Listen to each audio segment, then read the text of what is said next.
So welcome to the Euro Healing Workshop. And we're beginning with some quotes on forgiveness from Jesus, my Lord. And that's from Jesus directly through Tina Sporting. There's some wonderful stuff on forgiveness, is what we need for healing, which is the topic of today. And I actually got a little chart to illustrate it from the book as well. But I'll just give you the quote first from the book. And if you like the quote, I can put it on the chat. It's not until you understand the principle of projecting the unwanted into the world that you'll begin to be able to come to some place of forgiveness and peace.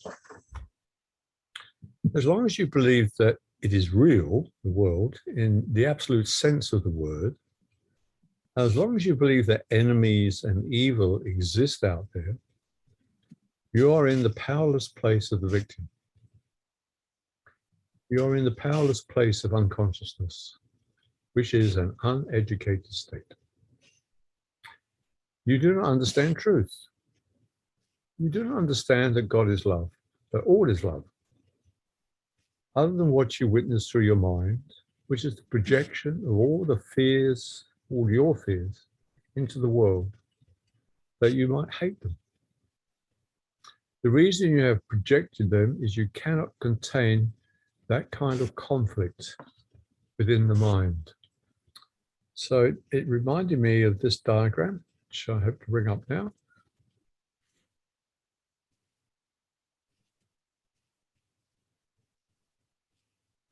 Everyone see a diagram? Yes? Good. Okay. This is in the forgiveness book, which I make available free on the Mighty Network. So we hate to become aware of what's in our minds, which is over here, some examples. So we throw it out and then judge others for it. So the real origin of the problem where forgiveness is needed is in the unconscious mind. The ego, which we believe in, is only real because we believe in it, thinks it's in the world. So let's say you got a desire for vengeance and you don't really want to see that. So you project it out and you really dislike or hate murderers who are often consumed by vengeance. So at the moment, a lot of the world likes to hate Putin because he is murdering so many people. And what that means that some form you have a Putin inside. And you might object, look, I don't go around murdering people, but you might in your mind with somebody dead or in some form of attack on someone is the wish to kill. We hold back in a society.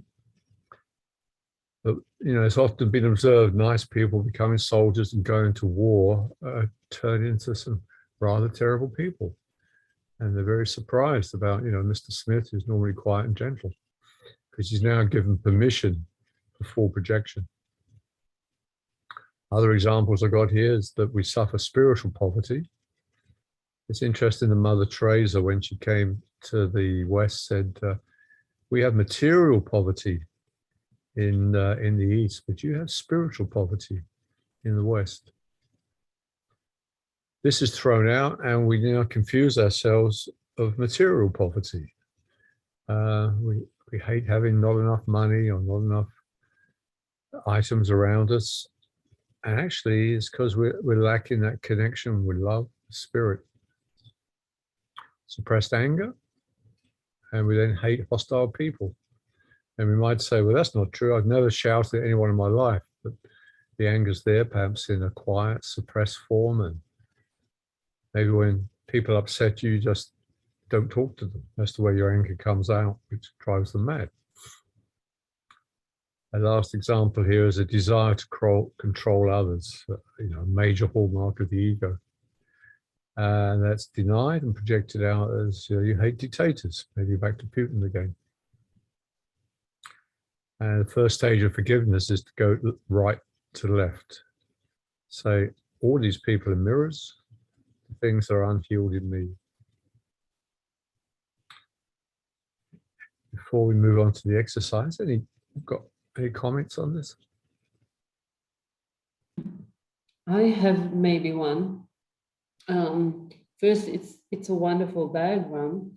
I heard Greg Braden lecture from years ago, and I think it's available on YouTube. And he had a lecture named "The Seven Mirrors of the Essenes," Oh, which is very interesting. Sorry, and describes something like that. And you can actually see, think about what is troubling you, and reflect with these mirrors, and these mirrors will tell you what you need to look at yourself, which is very interesting. thank you. I made a note of that. 7 mirrors of the Essenes.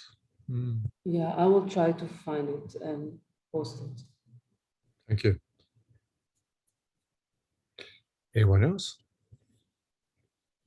Yeah, I guess I've been reflecting on what's going on in the world, things like the lies and manipulation, and I've sort of taken it back to, well, that's really what my ego is doing to me, to the that's what it's creating, this chaos within myself. So sort of relating it to what's happening in the world, it's on that ego level, in all areas. So that violence, in what way am I being violent within myself? And taking it to a little bit of a different principle, because angry people and all that kind of thing, it doesn't get me as much, but there's still that, seeing it at that deep, that other level of where I'm doing that within myself. Right. Yes, this is the time of great mirrors, isn't it, in the world? The COVID, the Ukraine, the governments around us. The ego gives us all this justification for being upset and angry. I remember once when Ananda pointed out, the destruction of the environment, and groups come together. And I've often noticed this with eco groups. There's a lot of angry people. And when I talk with them, it comes up very quickly. And like Ananda said, they don't realize they're adding to the problem, because all the justified anger around the destruction causes like a cloud of anger and hatred. And that joins the big cloud, and then you just get more destruction, more war. And though they think they're saving the world, they're actually making it worse, which is probably the last thing I can say to them. I think also just going by, if you just go by the vibration of it, if it's the same vibration, you're going to attract more of that, something of that same vibration, or add to it in the world. Exactly. Yeah, exactly. Yeah. I see some breakthrough, some of the marches, the COVID ones about too much restriction, I see some that are really emphasizing peace and song, and they're not fighting the police. And it's rather wonderful to see. And then you can often see the opposite ones when they're charging the police and throwing bricks, and then just going to get more of the same problem. But I see nice signs of change as well. Anyone else? I'm going to say it goes back to that principle of being a victim and having perpetrators, a duality. At the end of the day, it's all about seeing yourself as victim, and all of these things where you can blame somebody else. So getting away from that duality. And we're so attached to victimhood, aren't we? It's like, from God did this to us. Look, he threw us out of the Garden of Eden, put 2 angels there so we couldn't go back. That was very unfair. And it's never stopped. and to let that go, the attachment to it. You might be ready for healing, but you're not ready to let the victim go. And so you keep the problem. I'd rather be a victim than sick. Yeah, huge. But Kevin, you want to say something? Yeah, just a quick one, really. And this, I know you only use Putin as an example, right? But it did. I need to say this: that basically, I don't listen to the news and things as suggested by Jesus a couple of years back, right? So, but I do tend to listen to what's perceived to be the truer aspect. Still fear, I suppose, but it's more accurate. A lot of Telegram groups, okay? So I'm firmly in the camp of what I perceive to be as the truth, and the truth in my field of view is the whole the Ukraine thing is not what a lot of people are told, and is actually doing a good thing, right? I don't know because I don't watch the news, but what the vibe is, he's actually clearing the swamp, right?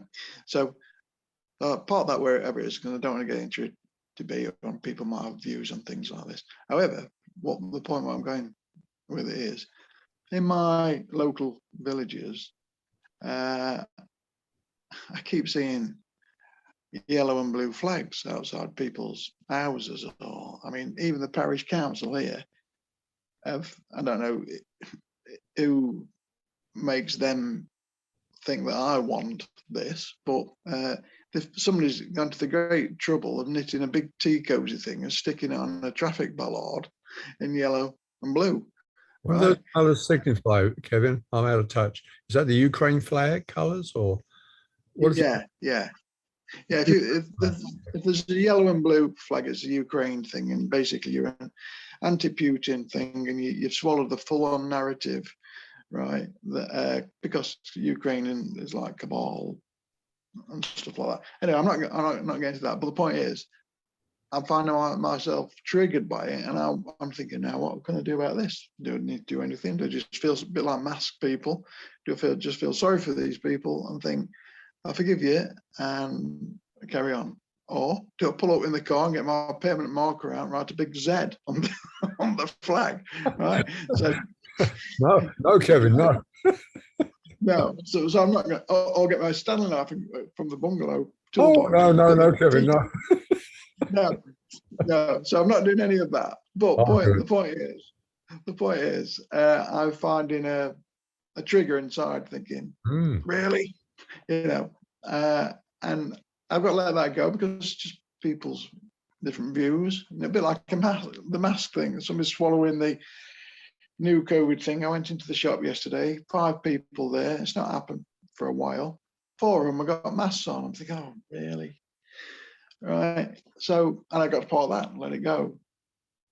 So, it's things how I deal with things in my own mind, a bit like your diagram, right? So maybe I must admit I've not quite bottomed how to counteract these things like that are in your diagram, but at least I'm aware of the fact that they're there. I suppose that's step 1. So we'll have an exercise for you tonight, Kevin. You can try it in there. Oh, brilliant. As you were speaking, I was thinking of where the course says there's actually only one problem. You think there's 1,000, nuclear war, Putin, you name it. And is that the problem is you believe in the separation. And when you think about that, we see people holding crazy opinions. How can they believe in that? But all of us on our Zoom here, we all believe we're separate. We don't think we're asleep in heaven, dreaming of separation. We think we're separate. That's why Jesus says, if you think you're a body, you're insane. So bottom line is that we're all doing it all the time. Like Jesus might say, how can you keep believing you're separate? I mean, that's complete nonsense. And yet we're attracted to it. and then you see it reflected in the world, you know, with the Ukraine flag everywhere, and off we go. But he traces every problem back to the separation is real and you believe in it. And so that's the final one to crack. Anyway, we crack it a bit at a time. So we'll start an exercise now, which we've done before, I think a few sessions back, but it's a good one. I'll modify it a bit. And you can bring anything that you like into that, the Ukraine flags or Putin or self, you know, we've got a nice range to choose from.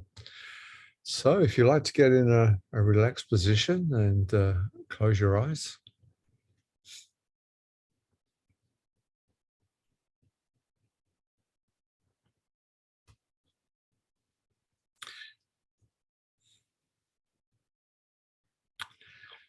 Let's take a breath in through the legs and tense the legs. And as you breathe out, just relax the tension.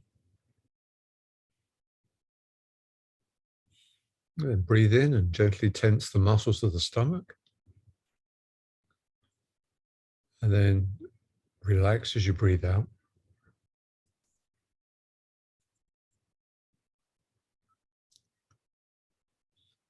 Breathe in through the arms and make fists of the hands, and then relax.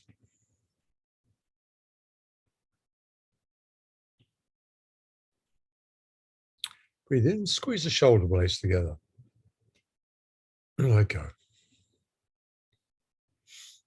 Lastly, if your neck and head feel a bit stiff, you can rotate your neck and head.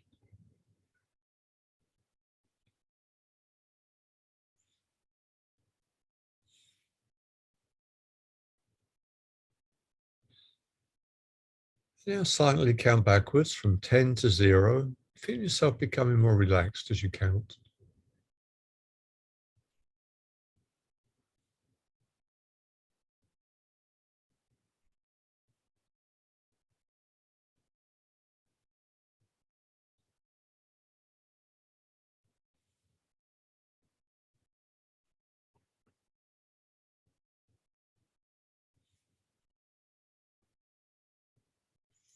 And into this quiet space, let's invite the guides, the angels, Jesus, the ETs, anyone who you're happy to invite.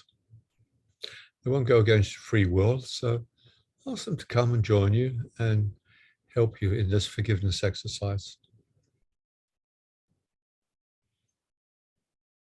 If it helps, you can imagine a light shining down upon you, plus a warm blanket around you, a hand you hold, anything that works for you.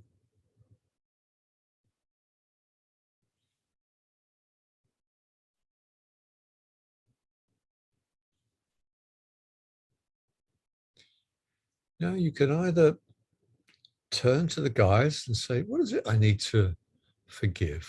Let go in myself or something I have on another person. Or you might already know where you're being troubled at the moment. And make it real for you. If it's some person, bring that into your life, maybe a recent argument you had or an unpeaceful time. Or perhaps your guides have shown you someone. Could be something about yourself that you dislike. If you feel guilty about some behavior in you, you can choose that.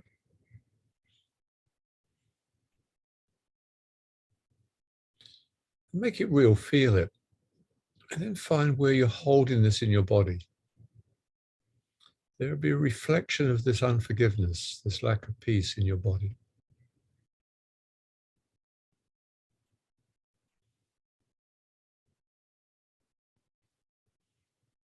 If you're dealing with a person, it's all right to be frustrated or angry or sad. You can't release something until you know about it.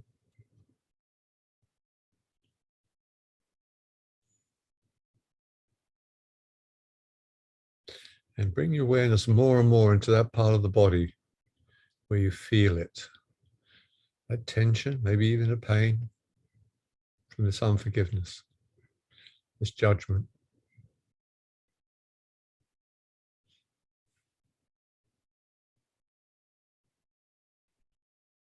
Just explore the size of this sensation in your body, where it starts and stops.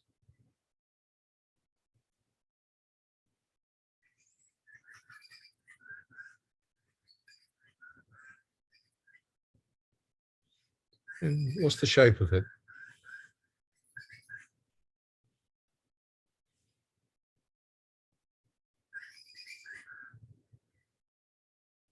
How deep does it go into the body?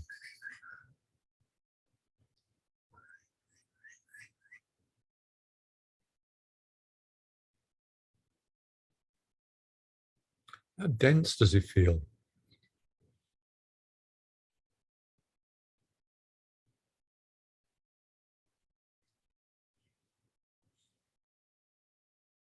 Can you see any color there?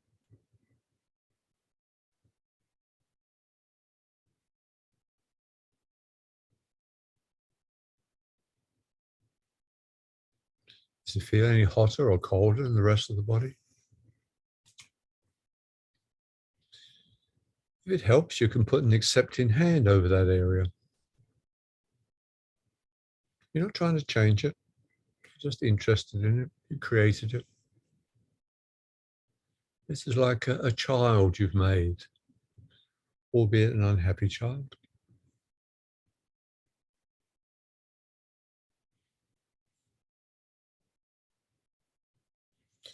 Let's use the symbol. Let's see a unhappy, distressed child, maybe sad, maybe hateful. If you're placing your hand there, you're just accepting this child.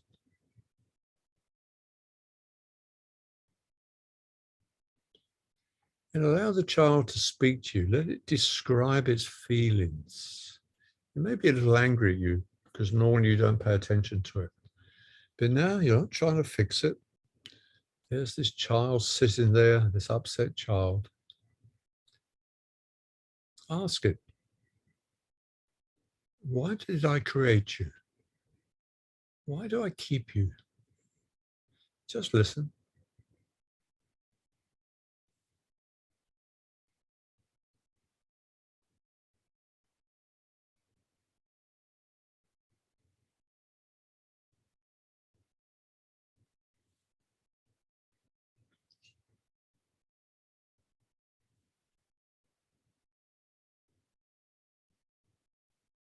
What do I get from you?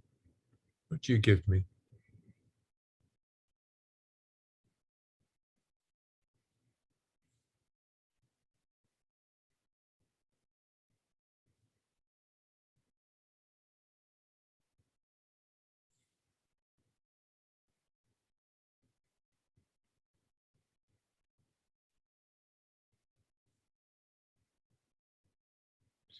Have you been in me a long time, or are you quite new?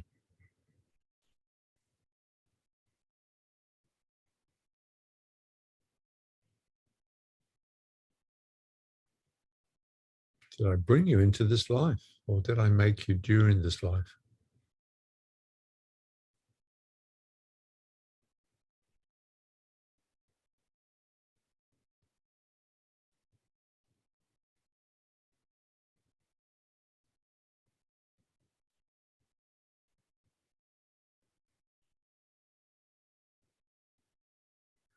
Why am I afraid to let you go?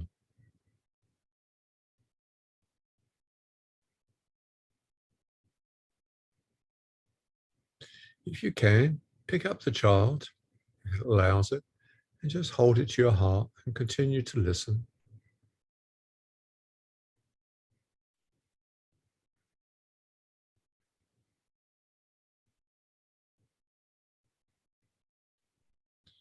Ask the child, just tell me anything I need to know about you. There's things I don't understand.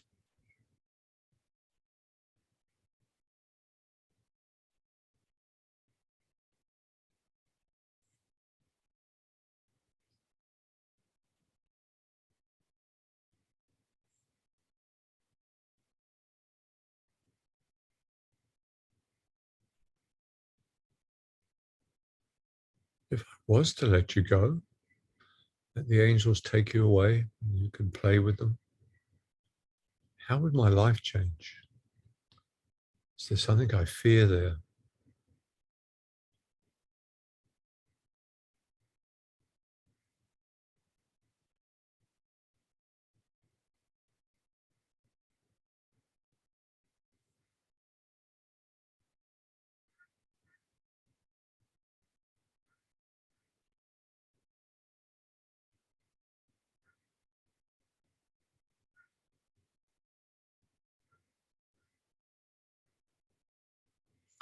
And now ask yourself, is it time to be free now? Is it time to be healed?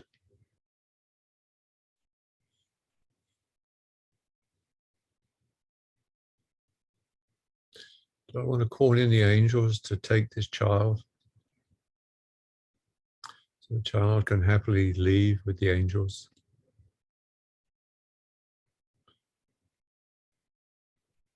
Or do I still want to keep the child? It serves me in some way, albeit painfully. Be honest now. Is it time to release the child? Or do you still want to keep it?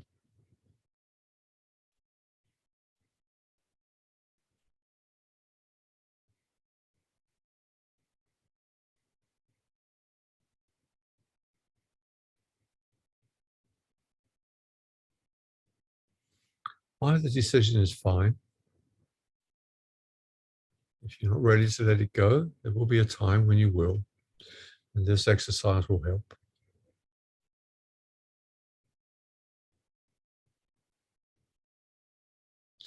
If you want to keep it a bit longer, make the child very small and just place it into your heart where you can look down with acceptance.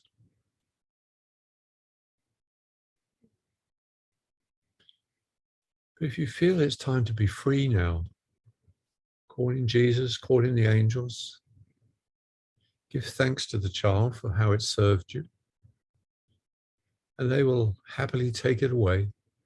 It'll be happy to leave. You can go and play with other children. But remember to thank it. You created it for a reason. So bless it and let it be free and see it go away happily.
Take what time you need to feel complete with the exercise as far as you've gone.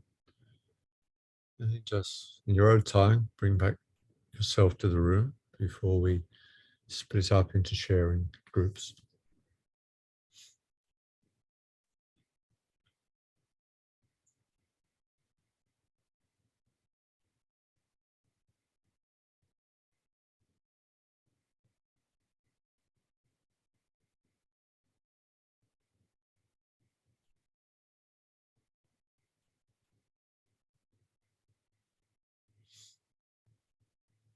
Okay, welcome back. I'll pause the recording.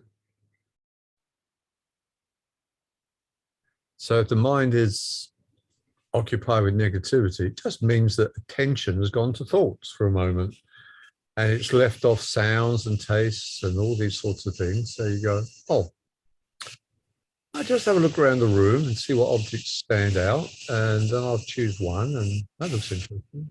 Oh, I can hear some sounds. I'll listen to those a moment. I'll pick one, and now I'll have my attention on that sound and that object.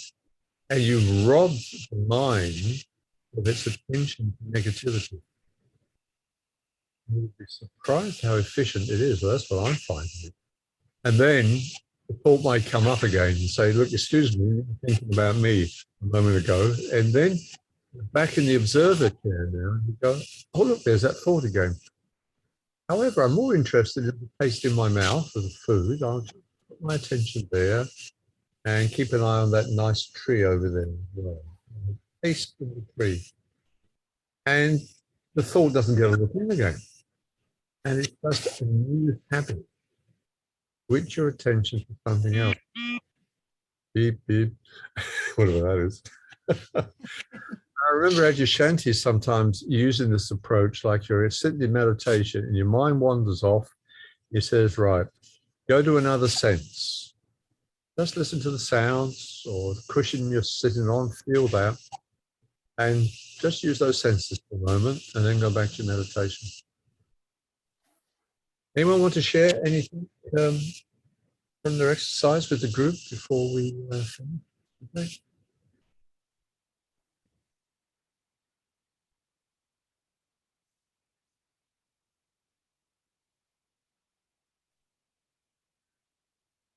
Okay, is there any last share?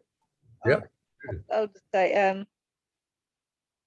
yeah, I was realizing I was in a freeze frame rather than moving forward out of fear of what, if I listened to the Holy Spirit, fear of what I might have to do. Yes, that kind of thing. Like, really?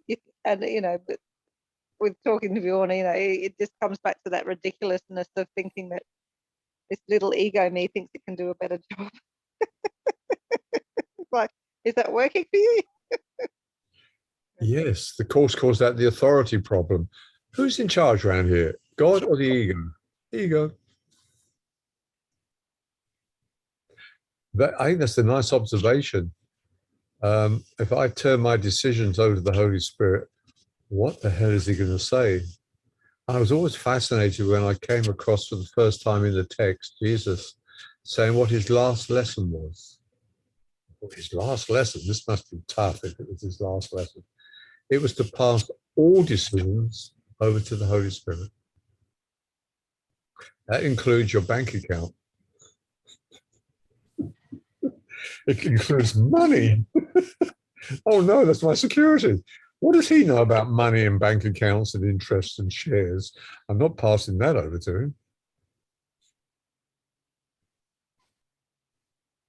Anyone else?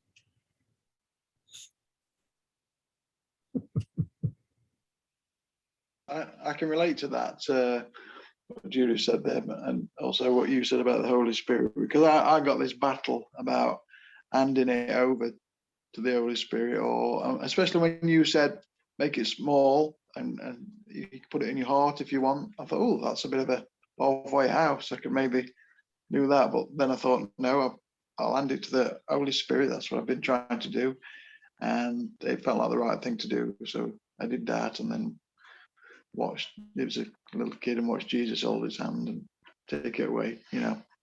So I think that was the right thing to do. But the battle, I can totally associate with that, with the ego saying, well, you've not learned all your lessons yet. Let's just hang on to it a bit longer. You need this catalyst. There's that line in the course where the ego says, you know, something like, you can't let go of me, because if you did, your whole life would be chaos. And then Jesus says, but have you observed, having an ego, your life is chaos. Yeah, it's all right, isn't it? It's just we get acclimatized to a chaotic, crazy, up and down life. And we say, well, that's normal. That's what happens here, you know. Instead of peace 724, which is the other thing he says, that if you haven't got peace 724, then you understand nothing. Nothing. Yeah, we understand a lot about the ego world and how to be here and how to manipulate it. But, so he set the stakes very high. You can only say I understand once you've got that permanent peace. Anyone else before we finish? I just on what you just said there, that manipulation thing. I just got that. You know how we do that. You know, manifesting has been such a huge thing over the last decade, I guess, you know. And really, that's just another form of manipulation, isn't it? Or Or the wrong use of manifestation? Is that what you're saying, Judith? sorry? Are you saying the wrong use of manifestation? Yeah, just manipulating the ego experience, Mhm. you know, rather than going beyond it.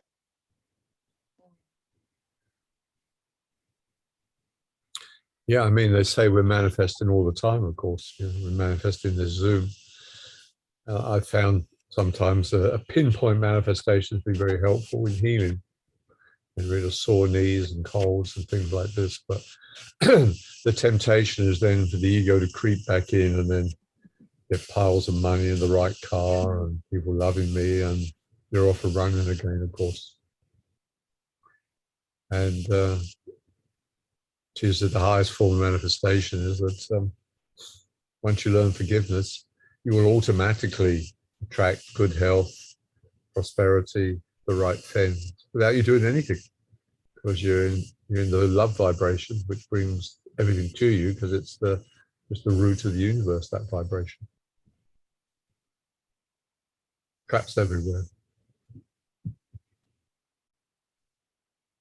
Anyone else? Well, that was great. It'll be recorded and posted as well. Lovely to see you, and we'll be back on forgiveness, the everlasting forgiveness workshop soon. Right. This morning. Thank you, Michael, for everything. Thank you. That's a great group. Good to be with you. Be Thank you, kind to Michael. yourselves. Love yourselves. Bye. All the best. Bye, guys. Bye. Bye. Bye. Thank Have a you. wonderful Easter Sunday. Ah, yes. It's something to do with Jesus, I believe.